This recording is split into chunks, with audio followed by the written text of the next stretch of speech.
الحمدللہ رب العالمین نحمد اللہ ونستعینہ ونستہدیہ ونسترشدہ ونؤمن بہ ونتوکل علیہ ونعوذ باللہ تعالی من شرور انفسنا ومن سیئات اعمالنا من یہدہ اللہ فلا مضل له ومن یضللہ فلن تجد له ولیا مرشدا وأشهد أن لا إله إلا الله وحده لا شريك له وأشهد أن سيدنا وأسوتنا وحبيبنا محمدا عبده ورسوله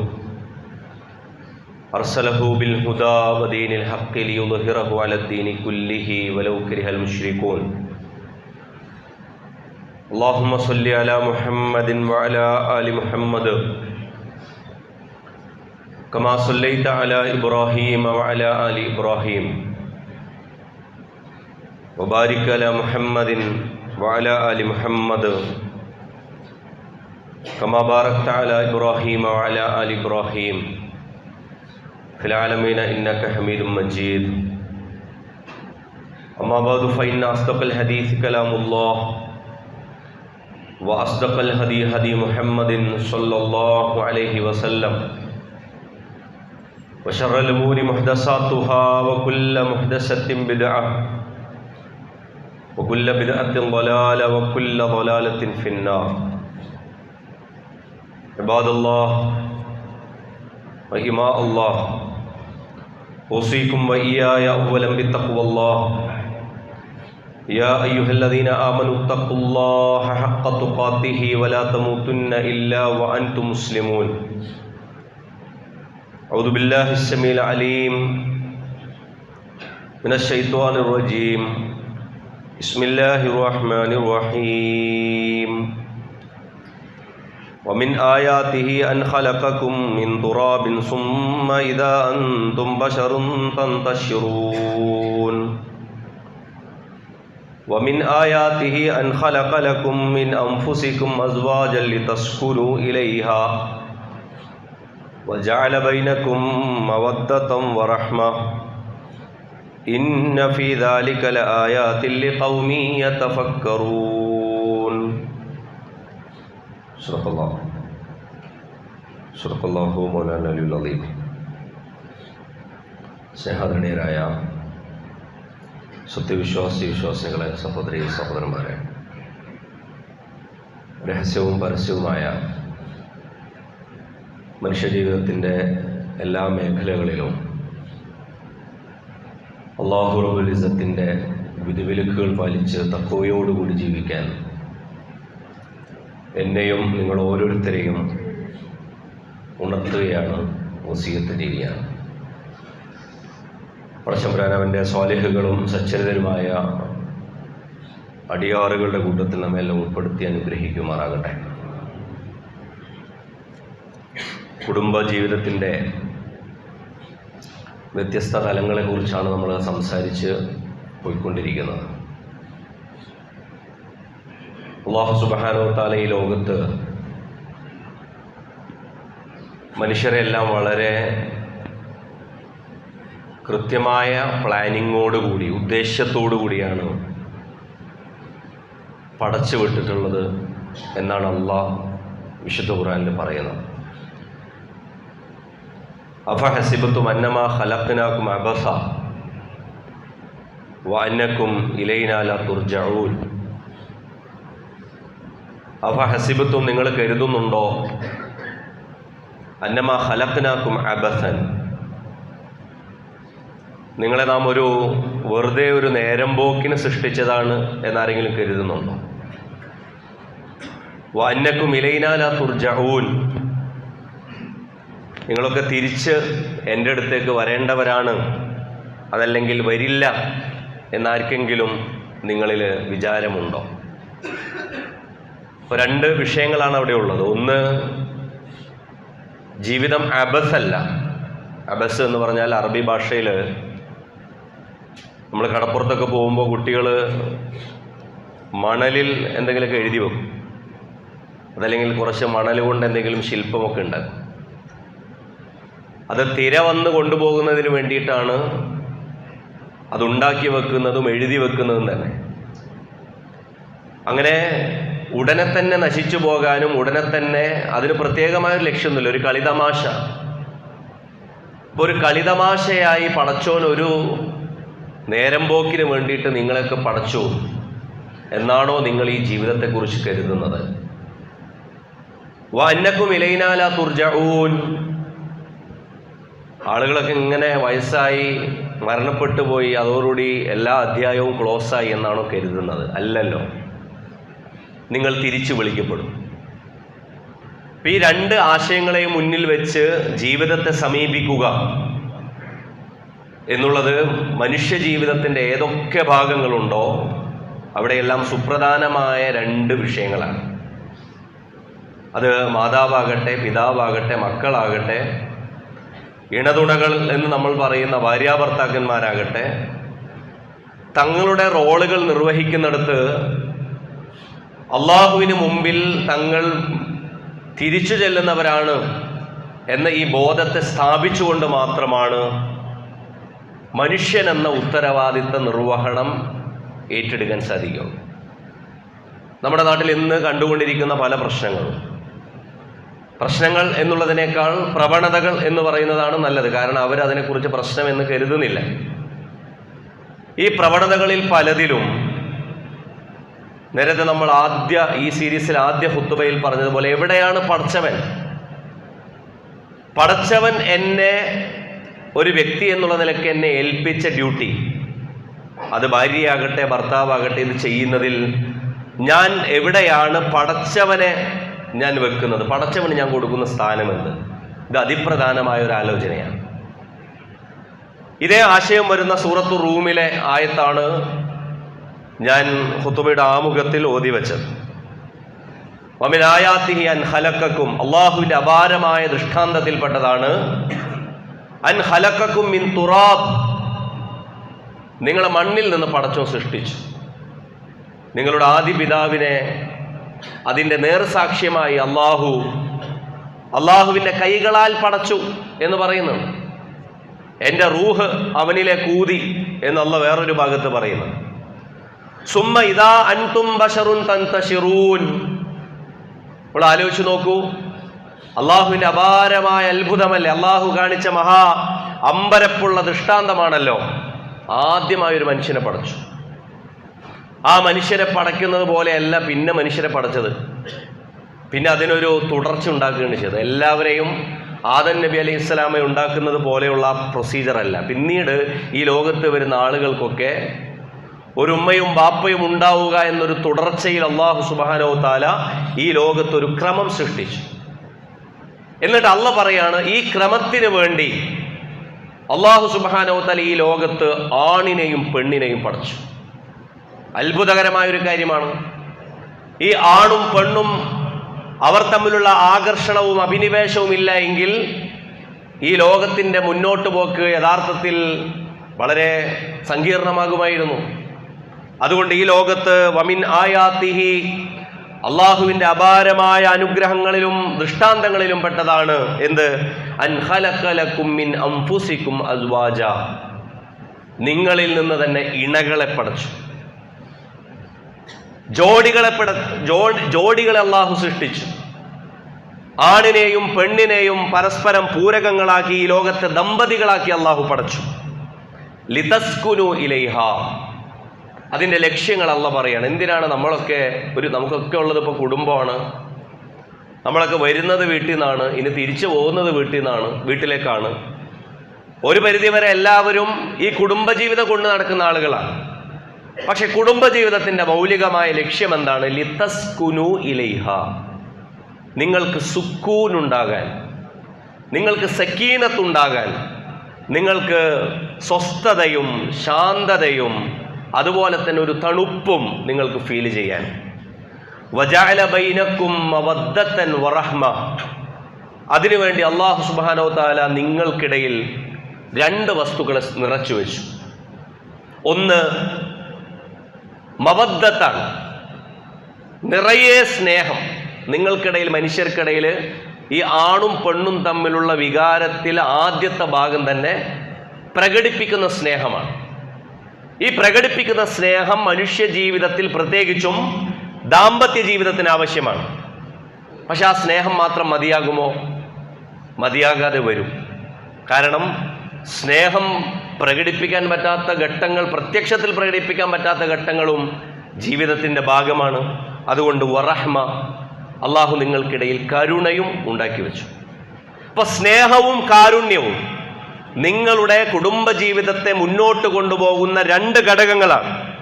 ഇന്ന ഫീ ദാലിക ലആയാത്തിൽ ലിഖൗമി യതഫക്കറൂൻ. ഒന്ന്, കുത്തിയിരുന്ന് ആലോചിക്കുന്ന ഏതാളുകളെ സംബന്ധിച്ചും ഇതിൽ വല്ലാത്ത ദൃഷ്ടാന്തങ്ങളുണ്ട് എന്ന് അള്ളാഹു സുബ്ഹാനഹു വ തആല നമ്മെ പഠിപ്പിക്കുകയാണ്. ഇവിടെ രണ്ട് കാര്യങ്ങൾ പറഞ്ഞു, ഒന്ന് ആലോചിച്ച് നോക്കൂ. ഒന്ന് മവദ്ദത്താണ്.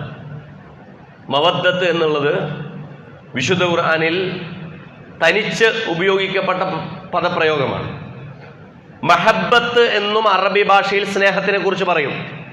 അറബി ഭാഷയിൽ സാധാരണ നമ്മൾ ഹുബ്ബ് അതല്ലെങ്കിൽ മഹബ്ബത്ത് എന്ന് പറയുന്നതും സ്നേഹത്തെക്കുറിച്ചാണ്. പക്ഷെ അള്ളാഹു സുബ്ഹാനഹു വ തആല ഭാര്യ ഭർത്താക്കന്മാർ ദമ്പതികൾ തമ്മിലുള്ള സ്നേഹത്തെക്കുറിച്ച് പറഞ്ഞപ്പോൾ പറഞ്ഞു അത് മവദ്ദത്താണ്. മവദ്ദത്ത് മീൻസ്, മവദ്ദത്തിനർത്ഥം ഉള്ളിലുള്ള സ്നേഹമല്ല, പുറത്തേക്ക് വരുന്ന സ്നേഹം. ഉള്ളിൽ ഒരാളോട് സ്നേഹം നമ്മൾ ഒളിപ്പിക്കുന്നതിനെ മഹബ്ബത്ത് എന്നാണ് പറയുക. പക്ഷെ ആ സ്നേഹം പുറത്തേക്ക് വരുമ്പോൾ അള്ളാഹ് ഇവിടെ ഉപയോഗിച്ച പദമാണ് മവദ്ദത്താണ്. നിങ്ങൾക്ക് പുറത്തേക്ക് പറഞ്ഞറിയിക്കുന്ന സ്നേഹമാണ്. ഭാര്യയ്ക്കും ഭർത്താവിനും പരസ്പരം സ്നേഹം, ആ മനസ്സിൽ എവിടെയൊക്കെയോ സ്നേഹമുണ്ട് എന്നറിഞ്ഞാൽ അത് മുന്നോട്ട് കൊണ്ടുപോകുന്നത് സങ്കീർണമാണ്.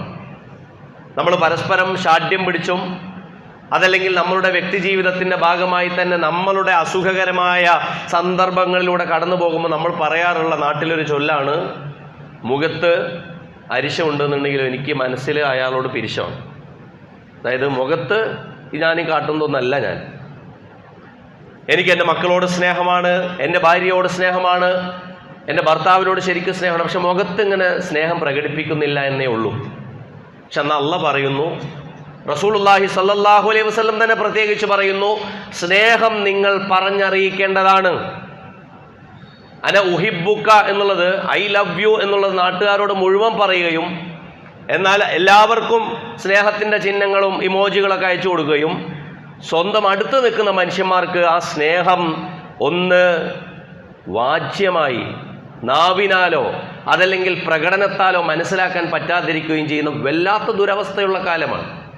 ലോകത്തുള്ള എല്ലാവരോടും നല്ല സ്വഭാവവും നല്ല മാന്യതയും നല്ല ചേർത്ത് പിടിക്കലുകളും ഒക്കെ ഉള്ള മനുഷ്യൻ നേരെ ഓപ്പോസിറ്റാണ്. വിശുദ്ധ ഖുർആൻ ഈ പറയുന്നതിന് നേരെ ഓപ്പോസിറ്റായ ഒരു സാമൂഹിക അവസ്ഥ നമുക്കുണ്ട്. എല്ലാവരുടെ മുമ്പിലും നമ്മൾ ഒരു പരിധിവരെ നമ്മളല്ലാത്തൊരു നാട്യത്തിലാണ്. അവരുടെ മുമ്പിൽ നമ്മൾ നല്ല തമാശക്കാരനാണ്, അവരെ ചിരിപ്പിക്കാൻ നമ്മളുടെ സാന്നിധ്യം അവർക്ക് ആവശ്യമാണ്. നമ്മളുടെ കൂട്ടുകാരെ സംബന്ധിച്ചിടത്തോളം നമ്മൾ വന്നാൽ അവർ കൂടുതൽ സന്തുഷ്ടരാണ്. എന്നാൽ വീട്ടിലേക്ക് വന്നാൽ നമ്മൾ ഇതിന് നേരെ ഓപ്പോസിറ്റാണ്. വീട്ടിൽ വന്നാൽ നമുക്ക് അത് കറിയിൽ ഉപ്പ് കൂടുന്നതിനെക്കുറിച്ചോ ചായക്ക് ചൂട് കുറഞ്ഞു പോയതിനെക്കുറിച്ചുള്ള അതിനെക്കുറിച്ചല്ല ഈ പറയുന്നത്, അത് വേറൊരു വിഷയമാണ്. അതിനേക്കാൾ അപ്പുറമായി നമ്മളുടെ എല്ലാ അസ്വസ്ഥതയും നമ്മൾ കൊണ്ടുപോയി വെക്കുന്ന ഇടമായിട്ട് വീട് മാറിയിട്ടുണ്ട്. നമ്മുടെ എല്ലാ ഇഷ്ടങ്ങളും ഇഷ്ടം കഴിഞ്ഞ് തിരിച്ചു വരുന്ന ഇടമായി പുതിയ കാലത്ത് പ്രത്യേകിച്ചും നമ്മളുടെ കുടുംബജീവിതങ്ങളിൽ അത് ഏറ്റവും അവസാനം കിടന്നുറങ്ങുന്ന ഒരു സ്ഥലമായിട്ട് വരും. അറബി ഭാഷയിൽ ഉറങ്ങുന്ന സ്ഥലത്തിനെയും വീടെന്ന് പറയാം. കാരണം ബൈത്ത് എന്നൊരു പ്രയോഗം കൂടിയുണ്ട് അറബിയിൽ വീടിന്. മസ്കന് എന്ന് വേറൊരു പ്രയോഗമുണ്ട്. മസ്കൻ എന്ന് പറഞ്ഞാൽ സന്തോഷവും നിങ്ങൾക്ക് ശാന്തതയും തരുന്ന സ്ഥലം. ബൈത്ത് എന്ന് പറഞ്ഞാൽ ബാത്ത യബീത്തു എന്ന് അറബിയിൽ പറഞ്ഞാൽ രാത്രി ഉറങ്ങാനുള്ളൊരു കെട്ടിടം. അപ്പോൾ ഉറങ്ങാനുള്ളൊരു കെട്ടിടമാണോ, സന്തോഷം തരുന്ന സമാധാനം തരുന്ന ഒരു അനുഭവമാണോ കുടുംബം എന്നുള്ളിടത്താണ് യഥാർത്ഥത്തിൽ വിശകലനം അർഹിക്കുന്നത്. അതല്ലെങ്കിൽ ഇന്ന ഫീ ദാലിക ലആയാത്തിൽ ലിഖൗമി യതഫക്കറൂൻ എന്ന് വിശുദ്ധ ഖുർആൻ പറയുന്ന ഇരുന്ന് ചിന്തിക്കുന്നവർക്ക് ശരിക്കും ഞാൻ എന്തിനാണ് വിവാഹം കഴിച്ചത്. അപ്പോൾ ഇവിടെയാണ് വിവാഹത്തിൻ്റെ യാഥാർത്ഥ്യത്തെക്കുറിച്ച്, ദമ്പതികൾ തമ്മിലുള്ള യഥാർത്ഥ പൊരുത്തത്തിൻ്റെ പൊരുളിനെ കുറിച്ച് ഇസ്ലാം നമ്മളോട് പറയുന്നത്. നിങ്ങളുടെ ചുറ്റും അല്ലാത്ത ആളുകൾ ഈ പരിപാടിക്ക് പോകരുത്. കാരണം നിങ്ങളുടെ ജീവിതത്തിലേക്ക് കടന്നു വരുന്ന ഒരാൾ, പ്രത്യേകിച്ചും ഇതിൽ സ്ത്രീജനങ്ങൾ സ്ത്രീകൾ ഇവിടെ അവരെ സംബന്ധിച്ചിടത്തോളം നിങ്ങൾക്ക് വലിയ മഅറൂഫിന് അർഹതയുണ്ട് എന്ന് വിശുദ്ധ ഖുർആൻ പറയാണ്. കാരണം നിങ്ങളുടെ ജീവിതത്തിലേക്ക് കടന്നു വന്നിട്ടുള്ള ഒരാൾ അത് തീർത്തും അപരിചിതമായ, തീർത്തും വ്യത്യസ്തമായ, അതല്ലെങ്കിൽ വ്യത്യസ്തമായ അഭിരുചികളും സ്വപ്നങ്ങളുമായി നിങ്ങളുടെ ജീവിതത്തിലേക്ക് വന്നിട്ടുള്ള ഒരാളാണ്. അവിടെ ഒരാൾക്ക് ആദ്യഘട്ടത്തിൽ ലഭിക്കുന്ന പരിഗണന, ആദ്യഘട്ടത്തിൽ നിങ്ങൾ അവരുടെ സ്വപ്നത്തെയോ ഇനി പോകട്ടെ അവരുടെ വ്യക്തിത്വത്തെയോ തന്നെ നിങ്ങൾ അംഗീകരിക്കുകയും ചേർത്ത് പിടിക്കുകയും ചെയ്യുന്ന ഒരവസ്ഥ അള്ളാഹുവിൻ്റെ റസൂൽ സ്വല്ലല്ലാഹു അലൈഹി വസല്ലം പറയുന്നുണ്ട്. റിഫ്ഖൻ ബിൽ ഖവാരിർ, റിഫ്ഖൻ ബിൽ ഖവാരിർ. നമ്മൾ ആണും പെണ്ണും അവർ തമ്മിലുള്ള പരസ്പര ബന്ധത്തെക്കുറിച്ച് പറയുമ്പോൾ റസൂൽ ഊന്നി പറയുന്നത് റിഫ്ഖൻ ബിൽ ഖവാരിർ, കൂടുതൽ ആർദ്രത കാണിക്കേണ്ടത് നിങ്ങൾ സ്ത്രീകളുടെ വിഷയത്തിലാണ്. ഇസ്തൗസൗ ബിൻ നിസാ അല്ലേ, അവസാനത്തെ അന്തിമ വിടവാങ്ങൽ പ്രഭാഷണത്തിൽ റസൂലുള്ളാഹി സ്വല്ലല്ലാഹു അലൈഹി വസല്ലം പറഞ്ഞ എന്താണ്? ഇസ്തൗസൗ ബിൻ നിസാ, സ്ത്രീകളുടെ കാര്യത്തിൽ നിങ്ങൾ പ്രത്യേക പരിഗണനയും ശ്രദ്ധയും കൊടുക്കുക. എന്തുകൊണ്ടാണെന്ന് ചോദിച്ചാൽ റിജാൽ, ആണ് പുരുഷൻ എന്നുള്ളതിന് നമ്മളുടെ ഒരു ചുറ്റുപാടും പ്രകൃതിയും നമ്മളുടെ പരിസരവും ഒക്കെ ഒരു പരിധി വരെ ഒരു മേധാവിത്വം ആണിന് കൊടുക്കുന്നുണ്ട്. ഇസ്ലാമിലും ഇമാറത്ത് എന്ന് പറയുന്ന ചുമതല എന്ന് പറയുന്ന, ഖവ്വാമ് എന്ന് പറയുന്ന ഒരു ചുമതലയും യഥാർത്ഥത്തിൽ പുരുഷന് കൊടുക്കുന്നുണ്ട്. പക്ഷേ ഇസ്ലാം പറഞ്ഞ പ്രകാരമുള്ള ഖവ്വാമും, ഇസ്ലാം പറഞ്ഞത് പ്രകാരമുള്ള അമീറും, ഇസ്ലാം പറഞ്ഞത് പ്രകാരമുള്ള മാർഗദർശിയും അതുപോലെ തന്നെ നേതാവുമായിട്ടാണോ ഭർത്താവ് മാറാറുള്ളത് എന്ന് ചോദിച്ചാൽ അല്ല. പലപ്പോഴും സംഭവിക്കാറുള്ള നേർവിപരീതമാണ്. ഈ നേർവിപരീതമായി സംഭവിക്കുമ്പോൾ കൂടുതലും ഈ റിഫ്ഖൻ ബിൽ ഖവാരിർ, നിങ്ങളുടെ കൂടെയുള്ള സ്ത്രീജനങ്ങളോട് നിങ്ങൾ ആർദ്രതയോടുകൂടി പെരുമാറുക. അബ്ദുല്ലാഹി ഇബ്നു ഉമർ റളിയല്ലാഹു അൻഹു ഉദ്ധരിക്കുന്ന ഹദീസിൽ നമുക്ക് കാണാൻ സാധിക്കും, ഖിയാറുക്കും ലിനിസായി, നിങ്ങളുടെ കൂട്ടത്തിൽ ഏറ്റവും മാന്യൻ നിങ്ങളുടെ സ്ത്രീജനങ്ങളോട് എങ്ങനെ വർത്തിക്കുന്നു എന്നുള്ളത്. നമുക്ക് ഏറ്റവും കൂടുതൽ ഒരു സർട്ടിഫിക്കറ്റ്, ഒരു ഇന്റേണൽ സർട്ടിഫിക്കറ്റ് നമുക്ക് ലഭിക്കാൻ അർഹതയുണ്ടെങ്കിൽ അത് നിങ്ങളുടെ ഭാര്യയിൽ നിന്നായിരിക്കും എന്നുകൂടിയാണ് റസൂലുള്ളാഹി സ്വല്ലല്ലാഹു അലൈഹി വസല്ലമയുടെ ഹദീസ് നമ്മളോട് പഠിപ്പിക്കുന്നത്. അപ്പോൾ ഇവിടെ എന്തിനാണ് വിവാഹം കഴിക്കുന്നത്, എന്തിനാണ് നമ്മൾ ഇങ്ങനെ ഒരു പ്രക്രിയയിലേക്ക് കയറുന്നത് എന്നുള്ളതുമായി ബന്ധപ്പെട്ട പാഠങ്ങൾ വളരെ പ്രധാനപ്പെട്ടതാണ്. ഇസ്ലാം പറയുന്നത് ഇതിന് 5 ലക്ഷ്യങ്ങളുണ്ട്. 5 ലക്ഷ്യങ്ങളുണ്ട്. ഈ 5 ലക്ഷ്യങ്ങളിൽ ഈ 5 ബാധ്യതകൾ നിർവഹണം കൂടി ഇതിൽ വരുന്നുണ്ട്. അതിലൊന്ന് നേരത്തെ സൂചിപ്പിച്ചതുപോലെ വ്യക്തിത്വത്തിൻ്റെ പൂർത്തീകരണമാണ്.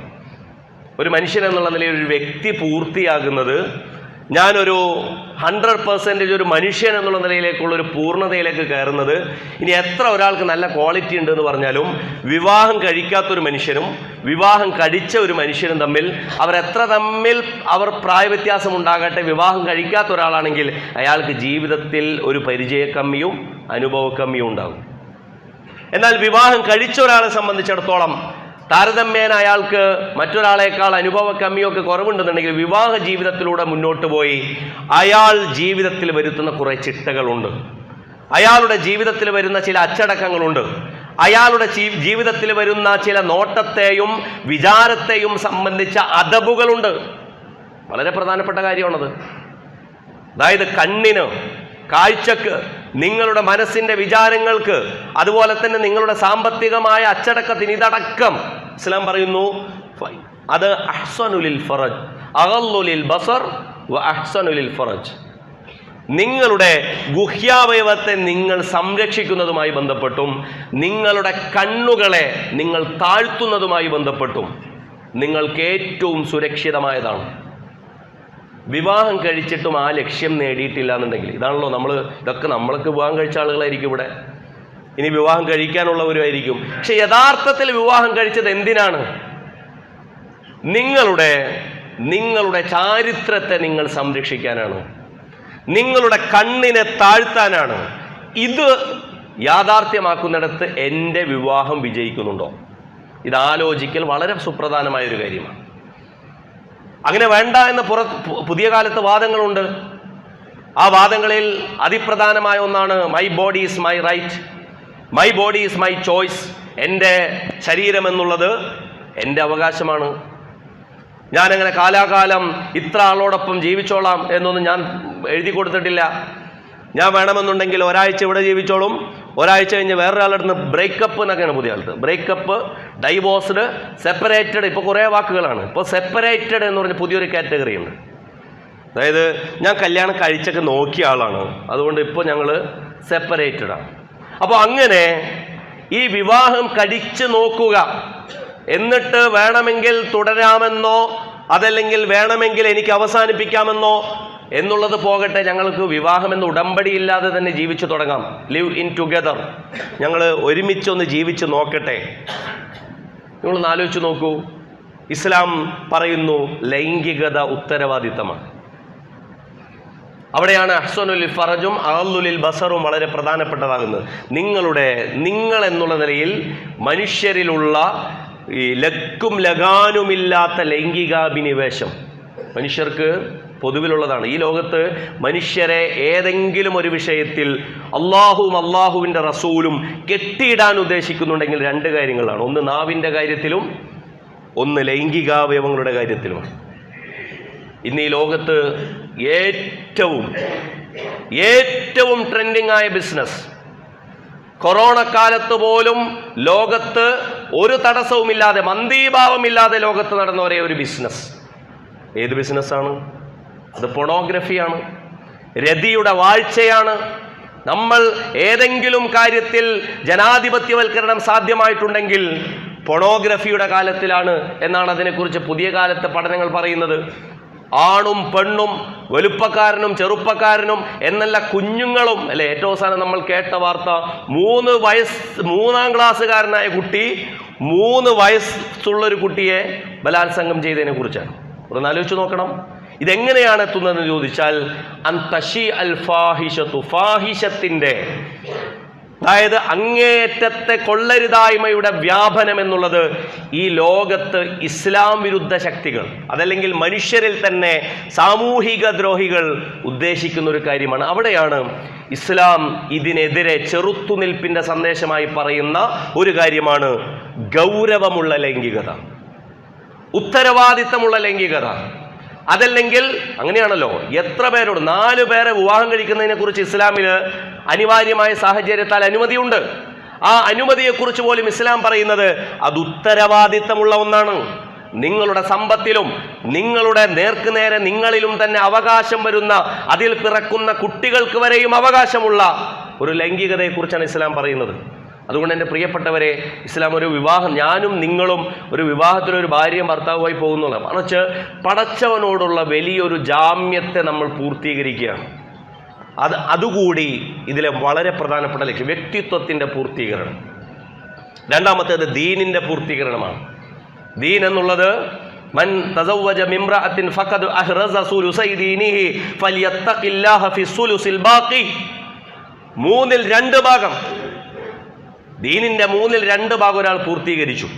അങ്ങനെയെങ്കിൽ ഈ 2 ഭാഗം പൂർത്തീകരിക്കാൻ ചെറിയ ക്ഷമ പോരാതെ വരും. ഭാര്യ ഭർത്താക്കന്മാർ, മക്കൾ, അതുപോലെ തന്നെ കുടുംബ ബന്ധുക്കൾ, മാതാപിതാക്കൾ, ഇങ്ങനെ തുടങ്ങുന്ന ഒരുപാട് ബന്ധങ്ങൾ വരുന്നത് യഥാർത്ഥത്തിൽ ഒരു മനുഷ്യൻ വിവാഹ ജീവിതത്തിലേക്ക് കടക്കുന്നതോടുകൂടിയാണ്. അതുകൊണ്ട് ഫൽയത്തഖില്ലാഹ ഫിസ്സുലുസിൽ ബാക്കി, ബാക്കിയുള്ള 1/3 അള്ളാഹുവിൻ്റെ തഖ്വ, അള്ളാഹുവിനോടുള്ള തഖ്വയെ മുൻനിർത്തി അയാൾ ജീവിച്ചു കൊള്ളട്ടെയാണ്. മൂന്നാമത്തേത് കുടുംബത്തിൻ്റെ പൂർത്തീകരണമാണ്. ഇത് ഭാര്യാഭർത്തൃ ബന്ധവുമായി ബന്ധപ്പെട്ട ഖുത്ബയായതുകൊണ്ട് പ്രത്യേകിച്ച് പറയേണ്ട ഒരു കാര്യമുണ്ട്. ഇസ്ലാം പറയുന്ന ഈ കുടുംബത്തിൻ്റെ പൂർത്തീകരണത്തിൽ നമ്മുടെ നാട്ടിൽ നമ്മളൊക്കെ ഒരുമിച്ച് വിവാഹം കഴിച്ചിട്ട് ഒരാണും പെണ്ണും, പുതുതായി വരുന്ന നവവധുവും നവവരനും, നവദമ്പതികൾ നമ്മുടെ ഒരു കുടുംബത്തിലൊക്കെ തന്നെയാണ് ജീവിക്കാറുള്ളത്. സാധാരണഗതിയിൽ ഒരു കൂട്ടുകുടുംബത്തിൽ ഏറ്റവും ചുരുങ്ങിയത് ഉമ്മയും ബാപ്പയെങ്കിലും ഉള്ളൊരു കുടുംബത്തിലേക്കാണ് ജീവിക്കാൻ വരിക. ഇത് ലോകത്തുള്ള പലയിടങ്ങളിലും വിവാഹം കഴിക്കുന്നതോടുകൂടി ആണും പെണ്ണും ചെയ്യും വേറെ തന്നെ മബീത്തും മസ്കനും നഫക്കത്തും കിസ്വത്തും അവർക്കുണ്ടാവും. അതായത് വേറെ തന്നെ ഒരു സ്ഥലത്ത് അവരുടെ സ്വകാര്യതയിലേക്ക് ഉണ്ടാവും. പക്ഷെ കേരളത്തിൻ്റെതും അതുപോലെ തന്നെ ഇത്തരം പ്രദേശങ്ങളുടേതായ സാഹചര്യത്തിൽ അവർ നമ്മളുടെ കുടുംബത്തിലേക്ക് വരിക. വിവാഹത്തിൻ്റെ ആദ്യ നാളുകളിൽ ഒരു സ്വകാര്യതയുണ്ടാവും. ഈ സ്വകാര്യത, അവരുടെ സന്തോഷം, അവർ തന്നെ പരസ്പരം തആറഫു എന്ന് വിശുദ്ധ ഖുർആൻ പറയുന്ന പരസ്പരം അറിയുന്നതിനും മറ്റൊക്കെയുള്ള ഒരു സന്ദർഭം. ഇത് നമ്മുടെയൊക്കെ സാഹചര്യത്തിൽ താരതമ്യേന കുറവാണ് ഉണ്ടാവുക. താരതമ്യേന കുറയുമെന്ന് മാത്രമല്ല, ഇവിടെ വന്നാൽ ഇവരുടെ വിവാഹ ജീവിതത്തിൻ്റെ ആദ്യത്തെ കാലഘട്ടം മധുരതരമാക്കാനോ അവിസ്മരണീയമാക്കാനോ സന്തോഷകരമാക്കാനോ ഉള്ള ഒരു അവസരമൊന്നും നമ്മുടെ നാട്ടിലെ ഈ പഴയ ജനറേഷൻ സമ്മതിച്ചു കൊടുക്കാറില്ല. കുറച്ചൊക്കെ അങ്ങനെയും വേണമല്ലോ പറയാൻ. സമ്മതിച്ചു കൊടുക്കാറില്ല എന്ന് മാത്രമല്ല, ഏറ്റവും കൂടുതൽ ഭാര്യാഭർത്താക്കന്മാർ തമ്മിലുള്ള പ്രശ്നത്തെക്കാൾ കുടുംബജീവിതം ഭാര്യയും ഭർത്താവും തമ്മിലുള്ള പ്രശ്നം പൊളിഞ്ഞു പോകാറ് ബാക്കിയുള്ളവരുടെ ഇഷ്യൂവിൽ ഇടപെട്ടുകൊണ്ടാണ്. ഭാര്യയും ഭർത്താവും തമ്മിൽ അത്ര വലിയ പ്രശ്നം ഉണ്ടാവില്ല. ഭാര്യയും ഭർത്താവും തമ്മിലുള്ള പ്രശ്നത്തെക്കാൾ കൂടുതൽ ചുറ്റും നിൽക്കുന്ന ഈ വീട്ടുകാരുടെ പ്രശ്നത്തിൽ ഏതെങ്കിലും ഒരാൾക്ക് റഫറി കളിക്കേണ്ടി വരുന്നൊരു പ്രശ്നം ഉണ്ടാവും. ഇത് നമ്മൾ ഗൗരവതരമായി അഡ്രസ്സ് ചെയ്യേണ്ട ഒരു പ്രശ്നമാണ്. താരതമ്യേന ഏറ്റവും കുറവ് അനുഭവക്കുറവ് ആർക്കാണ്? ഇവർക്കാണ്. പരിചയക്കമ്മി ആർക്കാണ്? ഇവർക്കാണ്. ശരിയാണല്ലോ. പക്ഷേ ഇവരുടെ ഒരു വിഷയത്തിൽ നമ്മൾ ഒരു കോർട്ട് മാർഷലൊക്കെ നടത്തി കഴിയുന്ന രീതിയിൽ അവരുടെ ചെറിയൊരു മിസ്റ്റേക്കിനെ പോലും പർവ്വതീകരിച്ചും അവർക്കിടയിൽ ഇനി ഒരിക്കലും ചെറിയൊരു പ്രശ്നം വരുമ്പോഴേക്കും ഉടനെ തന്നെ നമ്മൾ കൗൺസിലിങ്ങിനുണ്ടോ? ഇപ്പോൾ ചെറിയൊരു പ്രശ്നം വരുമ്പോഴേക്കും നിങ്ങൾ എന്തിനാണ് കൗൺസിലേഴ്സിൻ്റെ അടുത്ത് പോകുന്നത്? കൗൺസിലിംഗ് എന്നുള്ളത് വളരെ മഹിതമായൊരു കലയാണ്, അതിന് ഞാൻ സമ്മതിക്കുന്നു. നമുക്കിടയിൽ തന്നെ പറഞ്ഞു തീർക്കേണ്ടുകയും അതല്ലെങ്കിൽ ചിലതൊക്കെ അവിടെ തന്നെ ഒപ്പിക്കുകയും, അങ്ങനെയുണ്ടല്ലോ, അവിടെ തന്നെ ഭാര്യാഭർത്താക്കന്മാർക്കിടയിൽ പറഞ്ഞ് അവിടെ തന്നെ അവർ തീർത്ത് അവർക്കിടയിൽ അണ്ടർസ്റ്റാൻഡിങ് ഉണ്ടാക്കുകയും ചെയ്യേണ്ടുന്ന വിഷയങ്ങൾ ഉടനെ തന്നെ നമ്മൾ നാട്ടിൽ വിളിച്ചറിയിക്കുന്നു. ഇതുകൊണ്ട് സംഭവിക്കാറുള്ള വളരെ പ്രധാനപ്പെട്ട ഒരു കാര്യം, യഥാർത്ഥത്തിലുള്ളൊരു പിരിയൽ പോലും, ഇനി പിരിയേണ്ട ഒരു വിഷയമാണെന്നുണ്ടെങ്കിൽ പോലും പിരിയൽ പോലും സാധിക്കാത്തൊരവസ്ഥയിലേക്ക് എത്തുന്നു. പിരിഞ്ഞു കഴിഞ്ഞാൽ പുനർവിവാഹങ്ങളുടെ സാധ്യതകൾ പോലും അടയുന്നു. ചിലപ്പോൾ അള്ളാഹു സുബ്ഹാനഹു വ തആലയുടെ വലിയൊരു തീരുമാനം അനുസരിച്ച് ഈ രണ്ടുപേരായിരിക്കില്ല തുടർന്ന് ജീവിക്കേണ്ടി വരിക. പക്ഷേ അതുപോലും നാട്ടിൽ മൊത്തം വലിയൊരു ചർച്ചയാകുന്ന ഒരവസ്ഥയിലേക്ക് ഈ കാര്യങ്ങൾ എത്തുന്നു. അപ്പോൾ മറ്റുള്ളവർ കുടുംബജീവിതത്തിൽ താരതമ്യേന അനുഭവക്കമ്മിയും പരിചയക്കുറവുമുള്ള നവദമ്പതിമാരെ എങ്ങനെ നമ്മൾ അക്കോമഡേറ്റ് ചെയ്യുന്നു, എങ്ങനെ നമ്മൾ അവർക്കുള്ള അനുകൂല സാഹചര്യങ്ങൾ ഒരുക്കുന്നു എന്നുള്ളത് കുടുംബജീവിതവുമായി ബന്ധപ്പെട്ടൊരു പ്രശ്നമാണ്. കുടുംബജീവിതവുമായി ബന്ധപ്പെടുത്തി അവരുടെ സ്വൈര്യം, അതുപോലെ തന്നെ അവരുടെ സ്വസ്ഥത, അവരുടെ പ്രൈവസി. പുതിയ കാലത്ത് ഏറ്റവും കൂടുതൽ നമ്മുടെ സ്ത്രീജനങ്ങൾ, പെൺകുട്ടികൾ ഉന്നയിക്കാറുള്ള പ്രശ്നങ്ങളിൽ ഇത് കടന്നു വരുന്നുണ്ട്. അവർ മാതാപിതാക്കളെ നോക്കുന്നില്ല, മാതാപിതാക്കളെ പരിഗണിക്കുന്നില്ല, മാതാപിതാക്കളുടെ ഇഷ്ടത്തിനനുസരിച്ച് അവർ പോകുന്നില്ല എന്നുള്ളതൊക്കെ വേറൊരു വിഷയമാണ്. പക്ഷെ അതിൻ്റെ തോതുണ്ട്. ഭാര്യ ഭർത്താവിനനുസരിക്കണം ഇസ്ലാമിൽ, ശരിയാണ് അല്ലേ? ഭാര്യ ഭർത്താവിനനുസരിക്കണം. പക്ഷെ ഭാര്യ അനുസരിക്കേണ്ടി വരുന്നത് നമ്മളുടെ കൂട്ടുകുടുംബ വ്യവസ്ഥയിൽ ഭർത്താവിനെ മാത്രമല്ല, ഭർത്താവിൻ്റെ വാപ്പാനെയും ഭർത്താവിൻ്റെ ഉമ്മായെയും ഭർത്താവിൻ്റെ ജ്യേഷ്ഠന്മാരെയും ഭർത്താവിൻ്റെ വീട്ടുകാരെയും അനുസരിക്കേണ്ടി വരുന്നൊരവസ്ഥ ഭർത്താവ് ഉണ്ടാക്കരുത്. അതും ഭർത്താവിൻ്റെ ബാധ്യതയാണ്. ഭർത്താവിനനുസരിക്കുക എന്നുള്ളത് ഭാര്യയുടെ ബാധ്യതയാണ്. അത് പരസ്പരം ഇസ്ലാം കൊടുത്തിട്ടുള്ള ഖവ്വാമ് എന്നുള്ള സ്ഥാനവുമായി ബന്ധപ്പെട്ടതാണ്, ഉത്തരവാദിത്ത നിർവഹണവുമായി ബന്ധപ്പെട്ടതാണ്. പക്ഷേ അതേസമയം ഓരോരുത്തരുടെയും ഇസ്ലാം കൊടുത്തിട്ടുള്ള മാന്യതയും ആദരവും വ്യക്തി എന്നുള്ള നിലയിലുള്ള അയാളുടെ വ്യക്തിത്വവും ഹനിക്കുന്ന രീതിയിലേക്ക് ഈ കാര്യങ്ങൾ പോകുന്നില്ല എന്നുള്ളത് കുടുംബത്തിലെ ബന്ധുക്കൾ, പ്രത്യേകിച്ച് മാതാപിതാക്കൾ എന്നുള്ളത് അങ്ങനെയാണ്. രണ്ടുമ്മാനെ കിട്ടി, രണ്ട് വാപ്പാനെ കിട്ടി എന്നൊക്കെയാണ് നമ്മൾ പറയുക. അങ്ങനെ കിട്ടിയില്ലെങ്കിലും ഒന്നും കുഴപ്പമില്ല. അയാൾ ആ പെണ്ണിനുണ്ടായിരുന്ന ഒരു ഉമ്മയും ഒരു ബാപ്പയും, നിങ്ങളുടെ ഉമ്മയും നിങ്ങളുടെ ബാപ്പയൊക്കെ തന്നെ ആയാൽ മതി. അങ്ങനെ രണ്ട് ഉമ്മയും രണ്ട് ബാപ്പയൊന്നും ആവൂല. ഉദ്ഉഹും ലി ആബാഇഹിം ഹുവ അഖ്സതു ഇൻദല്ലാഹ് എന്നല്ല പറയണത്. നിങ്ങളുടെ യഥാർത്ഥ വാപ്പയെ നിങ്ങളുടെ വാപ്പയാവുള്ളൂ, നിങ്ങളുടെ യഥാർത്ഥ ഉമ്മയെ നിങ്ങളുടെ ഉമ്മയാവുള്ളൂ. ആലങ്കാരികമായി നമുക്കതൊക്കെ പറയാം. പക്ഷേ ഇവരുടെ യഥാർത്ഥ ആവശ്യങ്ങളിലേക്ക് പലപ്പോഴും ഈ വീട്ടിൽ ഈ ഓരോ കുട്ടികൾക്കും വ്യത്യസ്തമായ അവസ്ഥകളുണ്ടാകും. ചിലപ്പോൾ ഒരു പെൺകുട്ടി മാത്രമുള്ള വീടായിരിക്കും, ചിലപ്പോൾ നിറയെ പെൺകുട്ടികൾ മാത്രമുള്ള വീടായിരിക്കും, പെൺകുട്ടികൾ മാത്രമുള്ള വീട്. അതുപോലെ തന്നെ യുദവ്വിജുഹും ദുക്റാനൻ വൈനാസൻ എന്ന് വിശുദ്ധ ഖുർആൻ പറഞ്ഞ പോലെ മക്കൾ ആൺകുട്ടികളും പെൺകുട്ടികളും നിറച്ചുള്ള, ഇവിടെയൊക്കെ വ്യത്യസ്തമായ സാഹചര്യങ്ങളാണുള്ളത്. ഇത് കണ്ടറിഞ്ഞുകൊണ്ട് എല്ലായിടത്തും ഒരേ അമ്മായപ്പനും ഒരേ അമ്മോശനും ഒരേ അമ്മായമ്മയും ഒരേ മരുമോളും ഒരേ മരുമകനും എല്ലാ വീട്ടിലും അതിനനുസരിച്ചുള്ള നമ്മളുടെ വിശദീകരണവും വിശകലനവും അല്ല. ഇത് പ്രാക്ടീസുമായി ബന്ധപ്പെട്ടതാണ്. എന്താണ് ഈ കുട്ടിയുടെ സാഹചര്യം, എന്താണ് ഈ കുട്ടിയുടെ തിരിച്ചുള്ള വീട്ടിലെ സാഹചര്യം, ഇപ്പോൾ അവൾ ഉന്നയിച്ച ഒരു ഡിമാൻഡിൽ നമുക്ക് എന്ത് കൂടെ നിന്ന് കൊടുക്കാമെന്നുള്ളതുമായി ബന്ധപ്പെട്ട സാഹചര്യങ്ങളിൽ ഞാൻ പറയുന്നു, ഭർത്താവാണ് അതിൽ വളരെ പ്രധാനപ്പെട്ട് പങ്കുവഹിക്കേണ്ടത്. പക്ഷേ കുടുംബാംഗങ്ങൾ ഇത് മനസ്സിലാക്കുക, അണ്ടർസ്റ്റാൻഡിങ് ഇതിൽ വളരെ പ്രധാനപ്പെട്ടതാണ്. മറ്റൊന്ന് സമൂഹവുമായി ബന്ധപ്പെട്ടതാണ്, തലമുറയുമായി ബന്ധപ്പെട്ടതാണ്. ഇൻഷാ അല്ലാഹ് നമ്മുടെ സമയപരിമിതി മൂലം നമ്മൾ അവസാനിപ്പിക്കുകയാണ്. ഇൻഷാ അല്ലാഹ് അടുത്ത ഖുത്ബകളിൽ അതിനെക്കുറിച്ചുള്ള ചില സൂചനകൾ കൂടി തരാം എന്നാണ് കരുതുന്നത്. അള്ളാഹു സുബ്ഹാനഹു വ തആല നമ്മെ അനുഗ്രഹിക്കുമാറാകട്ടെ. അള്ളാഹുവിന് ഇഷ്ടപ്പെട്ട രീതിയിൽ അള്ളാഹുവിൻ്റെ കൽപ്പനകളെ ശിരസാവഹിച്ചുകൊണ്ട് കുടുംബജീവിതത്തെ നാളെ സ്വർഗത്തിലേക്കുള്ള വഴിയാക്കി പരിവർത്തിപ്പിക്കാൻ പറ്റുന്ന അള്ളാഹുവിൻ്റെ ഇഷ്ടദാസന്മാരിലും ദാസികളിലും ഉൾപ്പെടാൻ പറ്റുന്ന മഹത്തായ ഇബാദത്തായി മാറ്റാൻ അള്ളാഹു സുബ്ഹാനഹു വ തആല നമുക്ക് അവർക്ക് തൗഫീഖ് നൽകി അനുഗ്രഹിക്കുമാറാകട്ടെ. നമ്മുടെ വീഴ്ചകൾ നമുക്ക് പുറത്ത് മാപ്പാക്കി തരുമാറാകട്ടെ. നമ്മിൽ നിന്ന് മരണപ്പെട്ടു പോയവർക്ക് അള്ളാഹു മഗ്ഫിറത്തും മർഹമത്തും നൽകുമാറാകട്ടെ. അവരെയും നമ്മയും അവൻ്റെ ജന്നാത്തുൽ ഫിർദൗസിൽ ഒരുമിച്ച് കൂട്ടുമാറാകട്ടെ.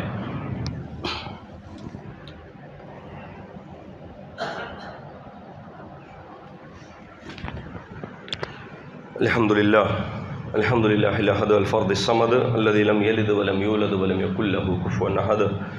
اللهم صل وسلم وبارك على رسولك محمد وعلى آل محمد كما صليت وسلمت وباركت على إبراهيم وعلى آل إبراهيم في العالمين إنك حميد مجيد.